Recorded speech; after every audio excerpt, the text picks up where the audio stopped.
The moves were part of Biden's broader climate agenda target to reduce greenhouse gases. Now, what are greenhouse gases?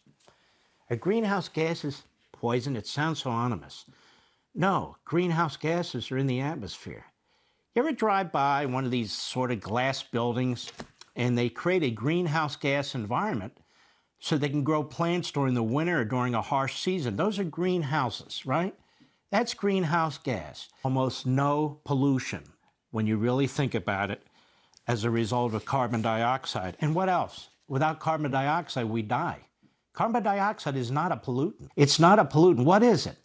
It is oxygen for plants. So I'm going to make a very controversial statement here, but if you're looking for scientific analysis, don't go to Fox News. This is what they do. Mark Levin is not technically wrong in certain things that he's saying here about carbon dioxide. It is oxygen for plants, and we do need it to survive. But by framing the climate conversation this way, he totally negates the very real and obvious fact that just because something is good in some cases does not mean that it is unilaterally good for us to have it in excess. But everything in moderation isn't exactly what brings in viewers to Fox News. So Levin names the Biden administration and, quote, Democrats who embraced every syllable of this propaganda from Marxists and environmentalists, which really begs the question as to what climate legislation he's talking about. At this exact moment, we are waiting with bated breath to see if the new Inflation Reduction Act will move forward, which would be the first sizable climate legislation in the country's history. But with Kristen Sinema keeping awfully quiet, it's hard to be optimistic. But I digress. Let's go back to Levin's false claims. Carbon dioxide, by definition, is a greenhouse gas. Of course, scientists know that a huge excess of it is very dangerous. New research suggests that increasing atmospheric carbon dioxide has reduced the nutritional quality of plants that we use for food, and it's also increased stress hormones in plants. It's like, yeah, food is good for you, but if you do nothing but sit and consume it and consume it and consume it, it's going to have an adverse effect on your health. The explosion in man-made carbon emissions are what scientists are concerned with. Things like the treatment of solid waste, chemical processes like manufacturing cement and fertilizer, and also, of course, from burning fossil fuels like coal and oil. Since the Industrial Revolution, those things have created so much extra carbon dioxide to the point that it is reaching dangerous levels for both plants and humans. But this is the Fox News playbook. Make a broad statement that is vaguely true and double down emphatically to your media illiterate audience to stoke hatred, anger, and fear about our economy. The truth is, climate integrity doesn't have to be antithetical to an economy that works for working people. But without that fear-mongering, Fox wouldn't exactly have a business model, would they? Thanks so much for watching. You can follow me on all platforms at Caro Johnson 917.